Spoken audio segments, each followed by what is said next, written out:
প্ৰশ্নৰ উত্তৰ থাকে, কাৰোবাৰ মন্তব্যৰ প্ৰত্যুত্তৰ থাকে, কিন্তু প্ৰলাপ বা কৌতুকৰ কোনো উত্তৰ প্ৰত্যুত্তৰ নাথাকে। অখিল গগৈয়ে যিখিনি কৈছে সেইখিনি প্ৰলাপ। আৰু অখিল গগৈ এতিয়া ক'ব কাৰোবাৰ বিজেপিৰ সৈতে মিত্ৰালি আছে বুলি। ভাবকচোন, অখিল গগৈয়ে কৈছে বিজেপিৰ সৈতে কাৰ মিত্ৰালি আছে নাইতো অসমৰ ৰাইজে নাজানে জানো? নিৰ্বাচন ওচৰ চাপি অহাৰ লগে লগে অখিল গগৈয়ে কোনবোৰ সমষ্টিত বেছিকৈ মনোযোগ দিবলৈ আৰম্ভ কৰিছে, কোনবোৰ সমষ্টিত গৈ কাম কাজ কৰিবলৈ আৰম্ভ কৰিছে, সেই সমষ্টিবোৰত ভোট বিভাজন হ'লে কাৰ লাভ হ'ব, সেইবোৰ কথা ৰাইজে বুজি নাপায় জানো? অখিল গগৈৰ কথাৰ উত্তৰ দি প্ৰয়োজনেই নাই। আৰু তেওঁ বাওঁপন্থী।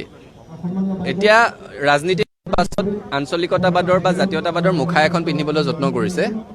অখিল গগৈৰ পৰা ছাত্ৰ সন্থাৰ জাতীয়তাবাদ শিকিব লগা নাই নহয়। তেওঁ এটা কৌতুক, কিন্তু তেওঁক মই জাতীয় কৌতুক বুলিও ক'ব নোৱাৰোঁ, কাৰণ জাতীয় ধাৰণাটো আমাৰ সৈতে।